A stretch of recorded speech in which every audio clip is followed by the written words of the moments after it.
You know, we have some great talent in Santa Clarita. We talk a lot about the schools and the kinds of things that they can create here, and the people that are here. It's a very talented city that we come in, and we're very fortunate that there are so many people that have grown up in Santa Clarita that have gone on to do things on the national and international stage, and one of which is Derek Liu from Valencia High School. And before we get to Derek, let's show a little sample of a sold-out show in Utah not too long ago. Welcome to the program, and congratulations on your success. Thank you very much. You graduated from Valencia High School 2011? 2010? Yeah. Very good. So you're not that far out of Valencia High School. No, but most of my peers have already graduated college, which kind of, it's like, whoa. Yeah. Yeah, but I'm really that old? But you're selling out shows. Exactly. You're doing a lot in that short time.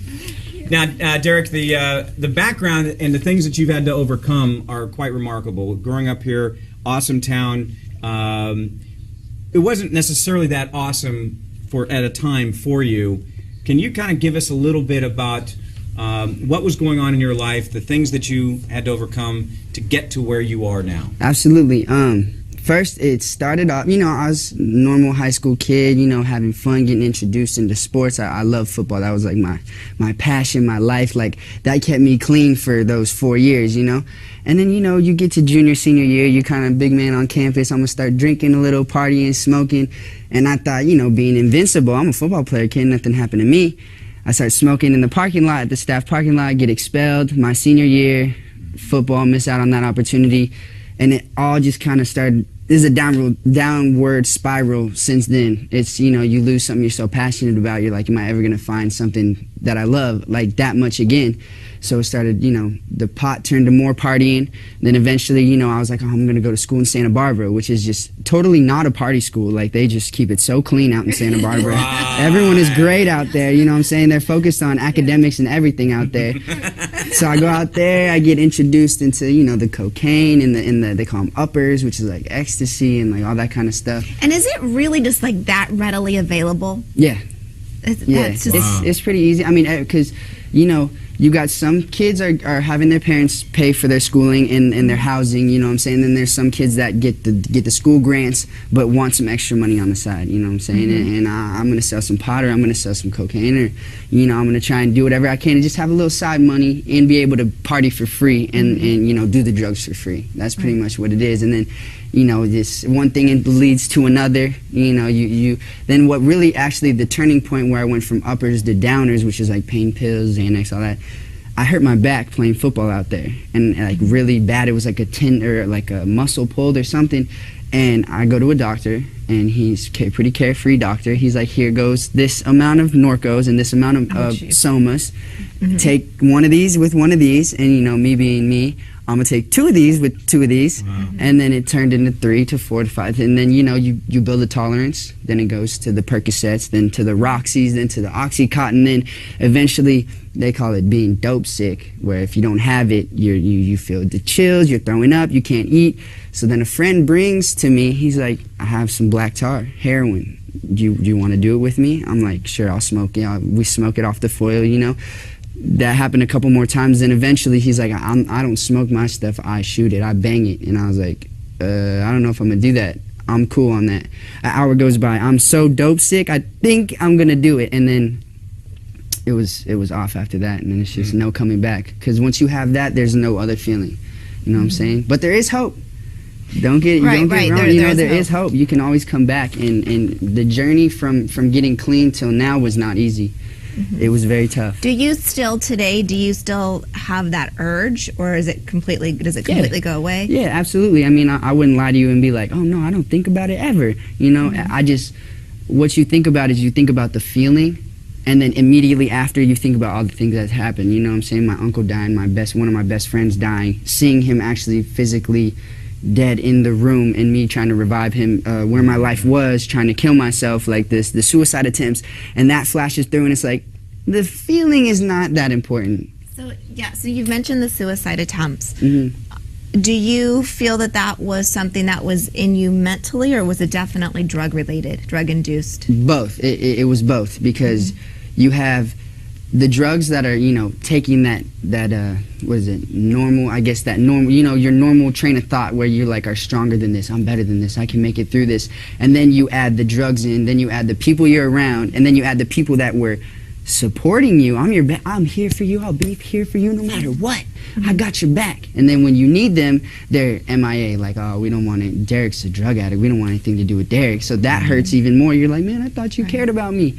So then it's just a combination of all of that, and then, you know, a certain event, and all it takes is one big event to just trigger it all and be like, why? Why am I here? I'm not doing anything. I'm not productive to society or anything. Like, what do I need to be here for? And it's just, it's a dark place. Before we get into how things turned around and your career now, can you give us an idea of the drug use in Santa Clarita? Because we hear some people go, it's awesome town, it's wonderful, how can you possibly do that? All these kids have got money, they've got, you know, a good life, no one wants to do that. That all happens down in Los Angeles or someplace else. What's the reality for all of us to know? That's, you just hit on it, you know what I'm saying? We have a good life, we all have a lot of money, and we have free time. I'm bored. What else am I going to do? You know what I'm saying? I'm just going to try these little drugs. We're going to go to this house party. There's not much to do around here, you know? I mean, there is things to do around here, but it's not cool. Like, I can't get all my friends to go. And once you start, we're creatures of habit. Once you become doing something out of habit, partying, drinking, drugs, it becomes more of not needing it, but wanting to do it to have a good time. And, you know, parents, here's 20 for lunch, here's 40 for this, here's some gas money. Okay, I'm going to put 5 in the gas tank. I'm going to use this 25 to go and get my drugs. You know what I'm saying? And that's the reality of it is. And most of the time, parents and people know what's going on. They like to sweep it under the rug to keep the name. You want to keep the legacy, Awesome Town. You want to keep it awesome. You don't want to put that at the forefront. And that's one of the things one of the main steps in AA and NA is admitting you have a problem, admitting there is a problem, and then you can continue from there. Now, I as a parent, say I see the signs, I find something in their room or whatever, having been a teenager that went through this, what would work as a parent to head it off, to stop it? But what do you do? Because you confront them, they're like, I'm not. You know, what do you do as a parent? It is very tough, because I remember when I was going through it, it's like, you don't know anything. Like, you know what I'm saying? Like, I know what I'm doing. I don't have a problem. The main thing I can tell as a parent, keep trying to address it, show support, show love, because when if you are a drug addict or get deeper into it, the one main feeling that all drug addicts share, people that do drugs, they're alone. Nobody understands what I'm going through. You know what I'm saying? Because you don't even do drugs. How can you tell me what you know I'm going through? So that's one of the main things, is to just always support. Always tell them, if you need help, we'll get you help. Every path is different. Do you think they should force the help?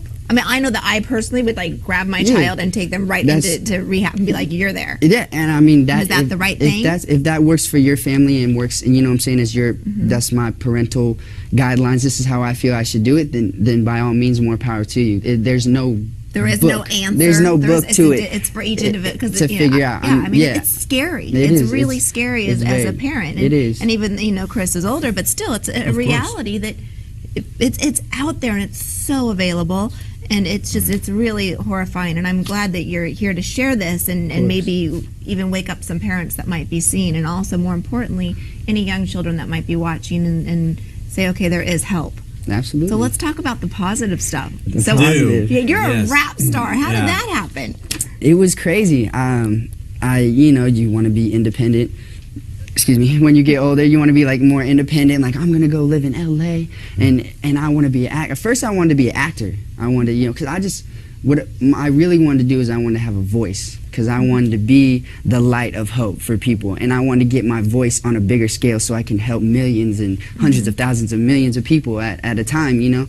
So that was my main goal, is like, I'm going to be this big actor, and then when they ask me all these questions in press conferences, I can tell them my story, and like, you know, that was my main goal, and music was just a hobby. I always loved music. I would memorize verses and grab the hairbrush and rap them in the mirror and stuff. I used to do the hairbrush thing too, yeah. You just I'm with you. Act like you're performing, hit the moves on where the snare. You were claps doing and Madonna. stuff. I don't think he's doing Madonna though. That's a big difference. Let's be I got a clear. little NWA going. Come on now. Okay, that's an attitude. Okay.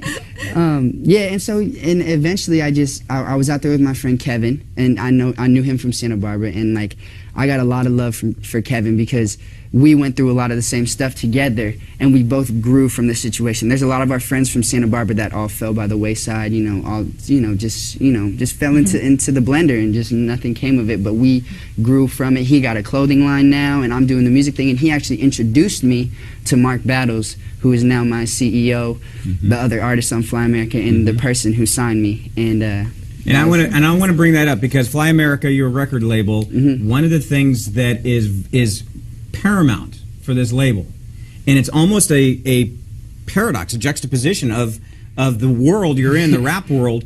Fly America is drug-free, and it is paramount. Number one, we are not about that, and all artists on this label are not going to be involved in drugs. Absolutely. So does that mean that there is a message that you guys have? Your story is incredible.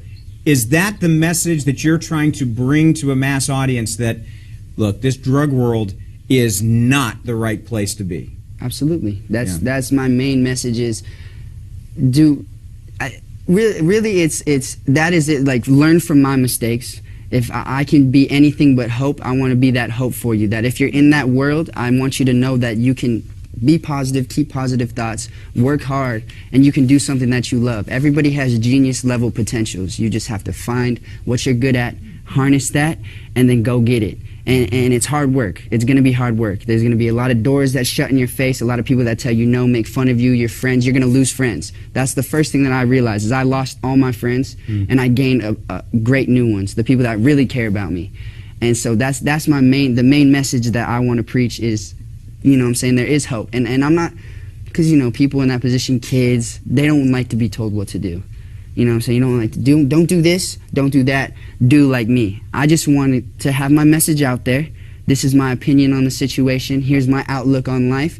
And if you connect with it, right on. Let's rock out. Let's do our thing. But if not, then you know what I'm saying, I'm not gonna not like you. If you show up at my show and you're smoking, go ahead. Let's smoke. Let's do your thing. Do what you got to do. You know what I'm saying? But just know that where I stand on that point of view. So that's. And one last thing real quick, and you had mentioned, we were talking back in the office before the show started today, and you had said there is a great misnomer. That you always hear that marijuana, smoking pot, is the gateway drug. Yes. And you had a very good comment about that.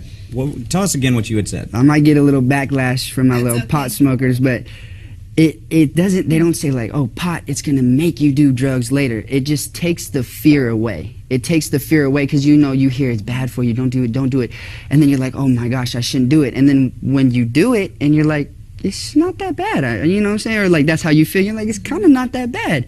Then a line of coke gets put out in front of you and then, I'm scared, I've never done it before. Then you do it and you're like, it's not that bad. I kind of, It's not what your parents have been telling you that it is. The whole time, yeah, but, exactly. But the pot is what, it opens that door for you to experiment with new things, because in the back of your mind, what you're telling yourself is, well, I tried pot and it didn't do anything. It didn't kill me. Nothing really happened, you know what I'm saying? And I got over that fear of it. So, I mean, why not go into these other... And I always say, if you don't try it, you'll never get addicted. Exactly. That is 100% true. And it's hard to say no. But I think what Derek just said about how it takes the fear away of being able to go on to something else, and that was remarkable. Congratulations. Thank you, guys. On being here and being able to entertain us and being able to have the career you have. Thank you. I'm so happy you're here. Really great. I am so excited for you. Great job. Thank you very much. Great job. Thank you for having me. Yeah. Thank you. Proud. Derek Very Liu. blessed.